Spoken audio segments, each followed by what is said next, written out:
My name is Jason, and for a long time I believed that showing up was enough. Not being perfect. Not being loved. Just showing up. I was 45 when I married Brooke. By then I had spent more than 20 years building my construction company from the ground up. Nothing glamorous. Just honest work, long hours, sore muscles, and customers who knew that if Jason promised something, it got done. Brooke came into my life with 2 boys, Tyler and Owen. Tyler was 11. Owen had just turned 9. Their biological father was still alive, technically still involved, but only in the way a distant relative appears during birthdays with expensive gifts and disappears before anyone asks him to help clean up afterward. He specialized in promises. I specialized in solutions. At first, I didn't mind. I never believed blood was the only thing that made a father. Presence mattered more. Showing up mattered more. Keeping your word mattered more. So I never tried to replace their father. I simply became the man who was always there. When Tyler's bicycle chain snapped, I fixed it. When Owen broke his bedroom window throwing a baseball, I replaced the glass before dinner. When Brooke's old SUV refused to start on a freezing January morning, I crawled underneath it with frozen hands while everyone else stayed warm inside. Nobody asked me to. I simply did it because that's what family meant to me. Years passed. The boys grew. So did the problems. Little scraped knees became broken transmissions. School projects became speeding tickets. Allowance became requests for loans. The phone started ringing at all hours. Jason. Tyler's car won't start. Jason. Owen locked his keys inside. Jason, can you come pick us up? Jason, the tow truck wants cash. Jason, we're stranded. Every single time I came. Didn't matter if I was halfway through dinner. Didn't matter if I had worked 14 hours pouring concrete. Didn't matter if I had to be on a job site before sunrise. If one of them called, I grabbed my keys. Sometimes I'd drive 40 minutes just to tow one of their cars home. Sometimes I'd pay the mechanic myself because they were short on money. Sometimes I'd spend an entire Saturday replacing brakes, changing alternators, or crawling under rusted frames while they sat inside scrolling through their phones. I never kept score. That was my mistake. When Tyler got into his first accident, I paid the insurance deductible.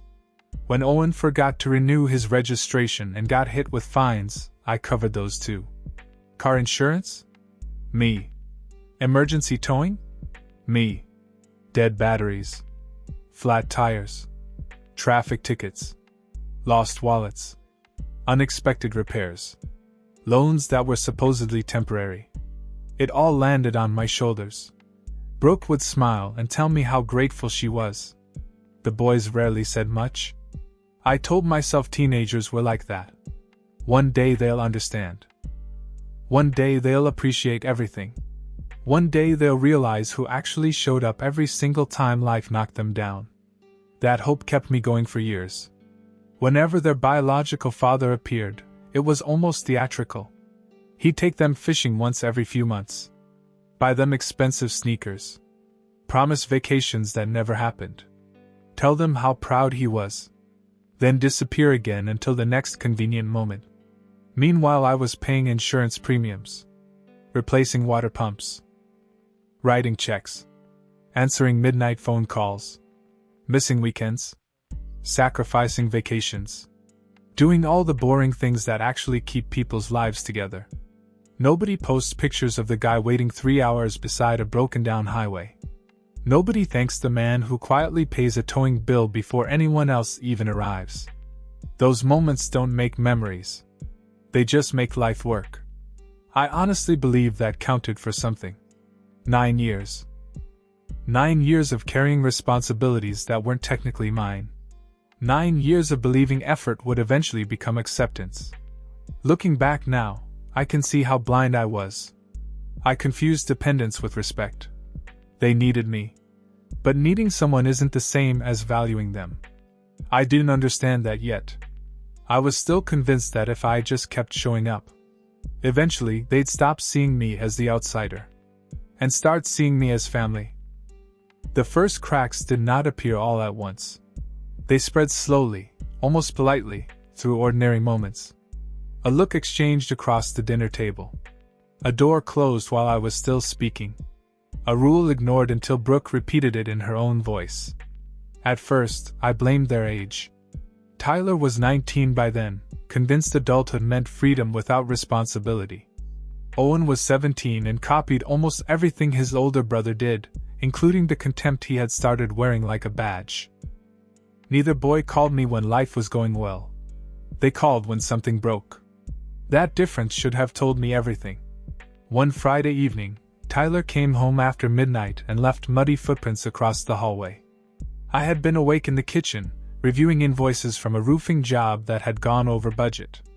I asked him to clean the floor before going upstairs. He stared at me as though I had demanded his blood. "I'll do it tomorrow." "You'll do it now," I said. "Your mother cleaned this morning." He gave a little laugh. Not loud. Not nervous.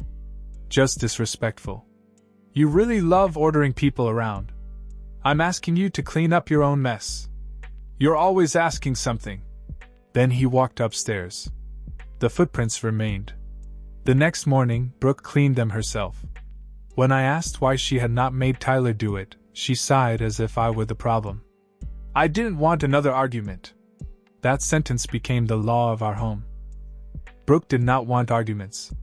What she meant was that she did not want her sons challenged. Peace mattered more to her than fairness, provided I was the one swallowing the unfairness. After that, the boys became bolder. Owen borrowed tools from my garage and left them rusting in the rain. Tyler took my work truck without permission because his own car was low on fuel. When I confronted them, they did not apologize. They debated my right to object. "You're acting like you own everything," Tyler told me. "I do own the truck." "You know what I mean." I did. He meant I was permitted to provide, but not to possess authority. My money was welcome. My judgment was not. My labor belonged to everyone. My voice belonged to no one. Even then, I kept trying. I told myself families survived difficult years by refusing to abandon each other. I had seen houses with rotten beams that could still be saved if someone was willing to strip away the damage and rebuild. I believed people worked the same way. But wood does not resent the carpenter. Wood does not take the hammer from his hand and tell him he has no right to repair what is collapsing. The final argument began over Owen's car. He had ignored the grinding noise in the front wheel for weeks, even after I warned him that the brake pads were worn down. He kept driving because stopping would have inconvenienced him. Eventually, the brakes failed near an intersection. Nobody was hurt. That was luck, not wisdom. He called me from the roadside at 11:30 on a Tuesday night. I was asleep beside Brooke when my phone rang. "Jason, the car's messed up." No greeting. No apology. Just expectation. I drove 40 miles in the rain, arranged a tow, paid the driver, and brought Owen home. The next morning, I told him he would have to repay the towing bill and help me repair the damage. He rolled his eyes. "I don't have money." "You have a weekend job. That money's already spent. Then you'll work it off at the shop." He looked toward Brooke. She lowered her eyes. That was all the permission he needed. "You can't make me work for you. I just spent half the night rescuing you. I didn't ask you to pay.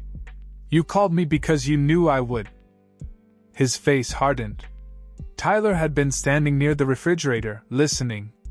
He stepped closer, smiling with the confidence of someone who knew the room belonged to him. "Why do you always turn everything into some power trip?" "Because neither of you accepts responsibility until it costs me something." Owen crossed his arms. "You married Mom. That doesn't make you our boss." "I'm not trying to be your boss." "Then stop acting like our dad." The room became still. I looked at Brooke. I waited for her to say something. Anything. She touched the edge of the counter and stared at a stain in the wood. Tyler spoke next. His voice was calm. That made it worse. "You'll never tell us what to do." Owen nodded. "Exactly. 9 years moved through my mind in a single breath. The broken cars. The unpaid fines. The nights beside dark highways. The loans never returned. The birthdays. The insurance. The tools. The promises I had made to myself that patience would one day become belonging. All of it died in that kitchen. I did not shout. I did not threaten them. I simply turned to my wife and waited. Brooke finally looked at me. For one foolish second, I believed she would defend me. Instead, she whispered, "Jason, please don't argue with them." Not them. Me. I was the one expected to stop.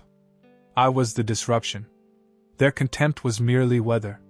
My reaction to it was the storm. Something inside me went quiet. It was not anger. Anger burns. This was colder. This was the moment a man realizes the door has been locked from the inside, and he has spent years calling the building his home. I nodded once. Then I picked up my coffee and walked into my office. Behind me, I heard Brooke telling the boys to calm down. Her voice was gentle, protective. She never followed me. I sat at my desk and opened my financial records. For the first time, I stopped looking at the numbers as family expenses. I looked at them as evidence. Insurance premiums, repair parts, towing charges, traffic fines, cash transfers, phone bills, emergency loans.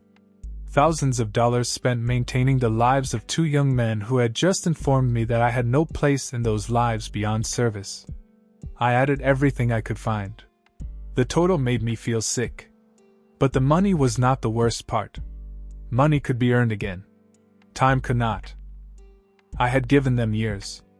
I had allowed every crisis to become mine because I thought love meant carrying what others dropped. That night, I made no dramatic announcement. I canceled nothing that legally belonged to me or Brooke.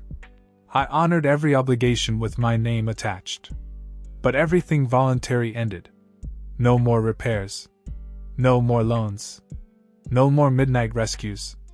No more paying fines created by their carelessness.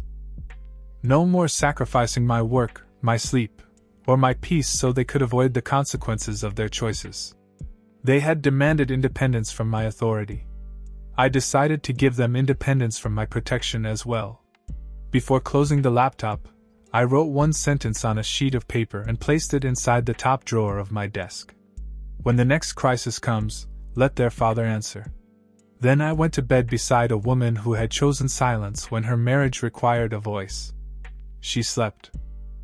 I did not. I stared into the darkness and understood that my family had not lost me that night. They had simply told me I had never belonged to them. And for the first time, I believed them. The next crisis came 6 days later.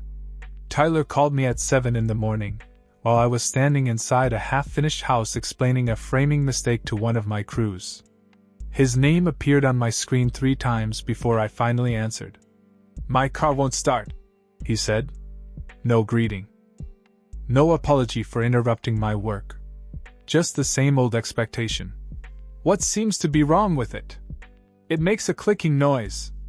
I need you to come look at it." I glanced around the job site. 12 men were waiting for my decision. Lumber had been delivered to the wrong side of the property, rain was moving in, and every wasted hour was costing my company money. "I'm working." "So?" That single word confirmed everything. "So call a mechanic." There was silence. Then he laughed, certain I was joking. "Come on, Jason. I have to be somewhere. Then arrange a ride. You know I don't have money for a mechanic. Call your father." His voice changed. "What?" "You heard me. My dad doesn't know anything about cars. Neither do most customers. That's why mechanics charge them." He cursed beneath his breath. I ended the call. My hand shook afterward, but I did not call him back. For years I had believed rescuing them proved my character. That morning I finally understood that refusing to rescue them might require more character than all those roadside nights combined. Tyler's car remained in the driveway for nearly 2 weeks. Every evening I passed it on my way inside. The hood stayed closed. One tire slowly lost air.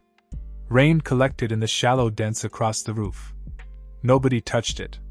They were waiting for me to surrender. At dinner, Tyler complained that he was losing shifts at work. Brooke looked at me each time he mentioned it, silently asking me to restore the old arrangement. I kept eating. Eventually she spoke. "You could at least tell him what's wrong. He can pay someone to diagnose it. He's your family." The words almost made me laugh. Family? That word had disappeared when I asked for respect. Now that an engine would not turn over, it had returned. "He told me I would never tell him what to do," I said. "I'm honoring his decision." Brooke lowered her voice. "You're taking this too far." "No. I carried it too far. This is me putting it down." She stared at me as if cruelty had replaced the man she married. But cruelty was not what she was seeing. She was seeing a boundary for the first time. 3 nights later, Owen called at 1:14 in the morning. I was awake when the phone vibrated, but I let it ring. He called again. Then Tyler called. Then Brooke's phone began to buzz beside me. She sat up, frightened, and answered. Owen had gone to a party with friends. The boy who had driven them there was drunk. They were 40 minutes away and needed someone to pick them up. Brooke turned toward me. "Jason, please." I looked at the ceiling. "Call their father. It's the middle of the night." "Yes." "He probably won't answer." "Then Owen should call a taxi." "He doesn't have enough money." "Then he should ask the friends he chose to go with." Her face tightened. "You would leave him stranded?" "No. His choices left him stranded." She got dressed and drove out alone. I did not sleep while she was gone. Part of me pictured every possible disaster. Rain. A dark road. A reckless driver. A phone call from a hospital. That fear was the chain they had used without even realizing it. They knew I cared more about their safety than they cared about my dignity. But if I answered every fear by surrendering, nothing would ever change. Brooke returned near 3. She did not speak to me. Owen came in behind her, smelling of alcohol and damp grass. He looked toward the bedroom, perhaps expecting me to confront him. I said nothing. Consequences did not need speeches. They only needed room. The following month became a slow collapse of comforts they had mistaken for permanent rights. Tyler borrowed money from friends to repair his starter, then discovered the alternator was failing too. He asked me for $800. I refused. Owen received another traffic fine and left the envelope on my desk. I placed it outside his bedroom door. Their insurance payment increased after Owen's violation. Brooke asked whether I could cover the difference until the boys got back on their feet. I reminded her that both of them had jobs. "They don't earn what you earn," she said. "They also don't pay what I pay." Every conversation ended with her accusing me of punishment. She refused to understand that punishment was something imposed to cause pain. I was not causing anything. I had simply stopped preventing it. For years, every poor decision had fallen toward them like a stone, and I had thrown myself underneath it. They never felt the weight because I carried the bruise. Now I stepped aside. The stones landed where they belong. Their biological father made one grand appearance after Brooke called him repeatedly. He arrived on a Sunday afternoon wearing sunglasses and speaking loudly about responsibility. He promised Tyler he knew a mechanic. He promised Owen he would help with the fine. He promised Brooke he would begin sending money regularly. Then he left. The mechanic never called. The fine remained unpaid. No money arrived. 2 weeks later, his number stopped accepting their calls. I watched the realization settle over the house. It was not sudden. It came in fragments. Tyler standing beside his dead car with jumper cables, staring at an empty street.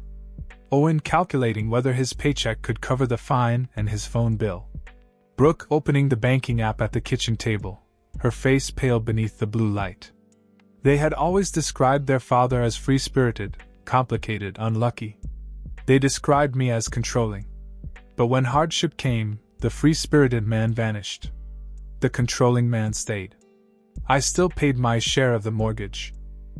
I bought groceries. I maintained the house. I honored every promise I had made directly to Brooke. I did not abandon anyone. I merely stopped being the emergency exit they kicked open whenever their own decisions started burning. The house grew colder. Tyler stopped speaking to me except when he needed something. Owen avoided my eyes. Brooke slept near the edge of the bed, leaving a careful distance between us. For the first time, I could see our marriage without the disguise of routine. Brooke had loved the stability I created. She had loved the relief of knowing I would handle whatever failed. But I no longer knew whether she had loved me, or simply the absence of fear that my labor purchased for her. One evening, I came home and found Tyler in the garage.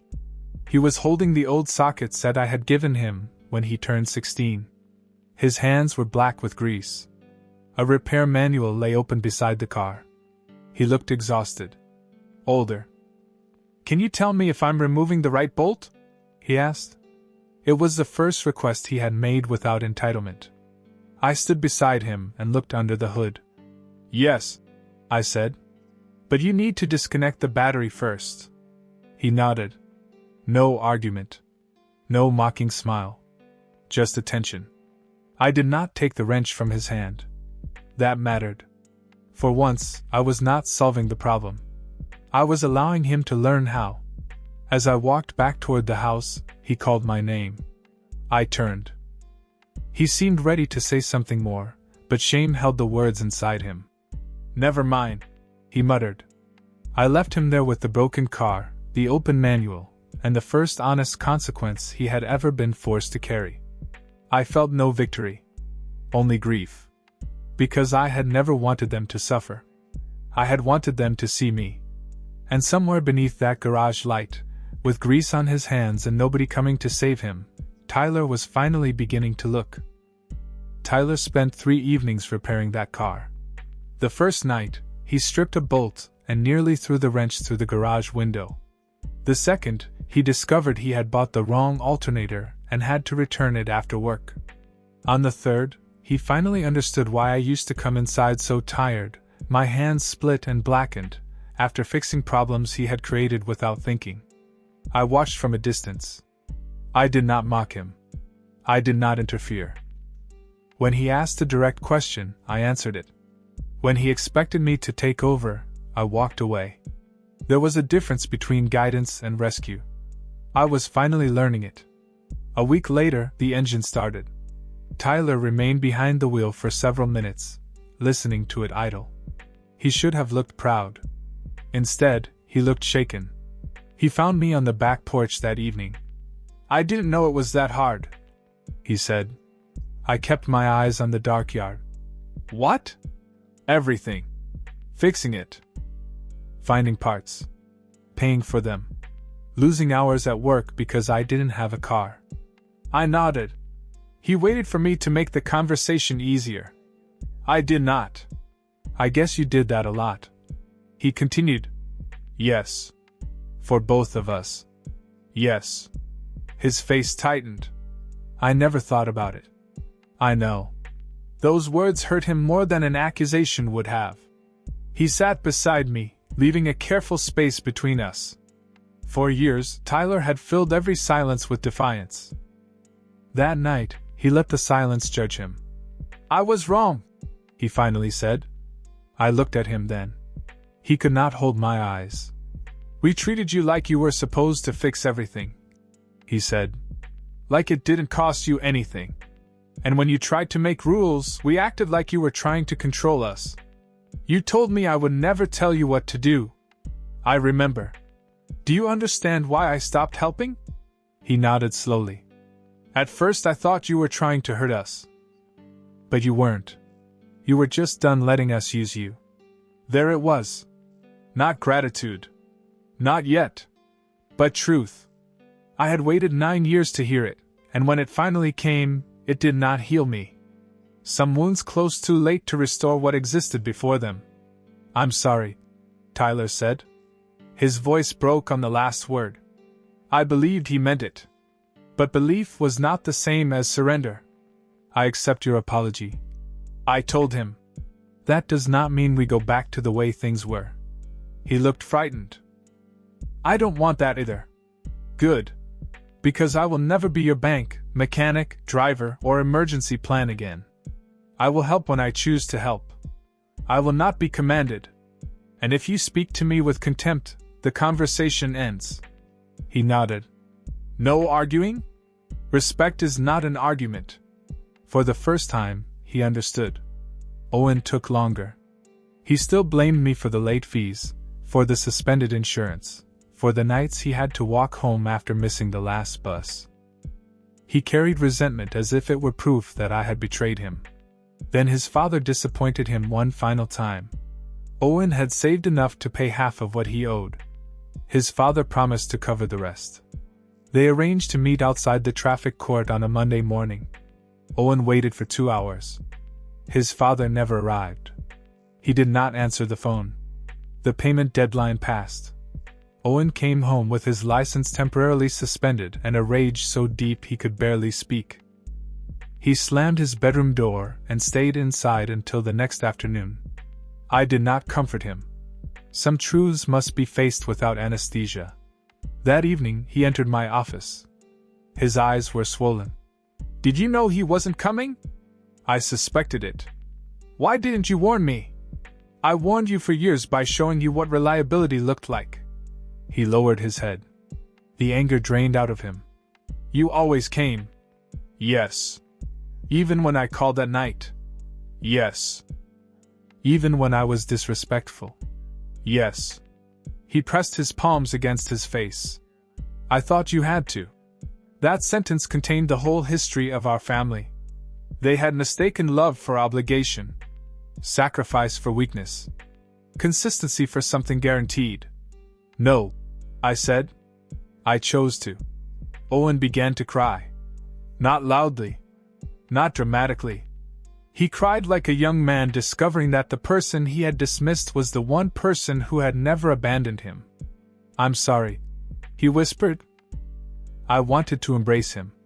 Part of me still remembered the little boy who had fallen asleep against my shoulder during a thunderstorm, years before contempt became his language. But another part remembered the kitchen. You'll never tell us what to do. And Brooke's answer. Jason, please don't argue with them. I stayed in my chair. I accept your apology, I said. But trust is rebuilt through behavior, not tears. He wiped his face and nodded. What do I do? Start by paying your own debts. Keep your promises. Speak respectfully. Call me when you want advice, not when you expect a servant. He flinched at the word. He needed to. From that day, both boys changed. Not instantly. Not perfectly. Tyler began paying me back in small amounts, even when I told him the money mattered less than the effort. Owen took extra shifts and used the bus until his license was restored. They started asking before borrowing my tools. They returned them clean. Small things. But respect is built from small things. Brooke noticed the change. She should have been relieved. Instead, she became bitter. The boys were taking responsibility, but she saw only the discomfort it caused them. Every hardship became evidence that I had turned cold. Every boundary became another reason to accuse me of withholding love. One night, she stood in the bedroom doorway while I folded my clothes. You got what you wanted, she said. What did I want? They apologized. They respect you now. Can't everything go back to normal? I looked at her. Normal was killing me. Her face hardened. You're never going to forgive us, are you? I forgave the boys. And me? I set down the shirt in my hands. You watched them reduce me to a wallet and said nothing. When I finally defended myself, you defended them from the consequences. They're my children. And I was your husband. She looked away. That was the answer. Our marriage did not end with screaming. It ended with paperwork. Brooke moved into an apartment 3 months later. Tyler and Owen helped carry her boxes. Before leaving, both of them came to shake my hand. Tyler hugged me instead. Owen did the same. Brooke watched from the driveway with tears in her eyes, but she never apologized without adding an excuse. I signed the divorce papers alone at my kitchen table. When it was finished, the house became silent. For years, silence had meant rejection. Now it meant peace. I had lost the family I thought I was building, but I had recovered the man I had buried beneath their needs. The boys still called. Sometimes for advice. Never for money. Our relationship was smaller than before, but it was honest. And honesty, I learned, is worth more than being needed. I gave 9 years to people who accepted every sacrifice while denying me a place beside them. Only when I stepped away did they see the weight I had carried. So tell me this. Was I wrong to let consequences teach what my love never could?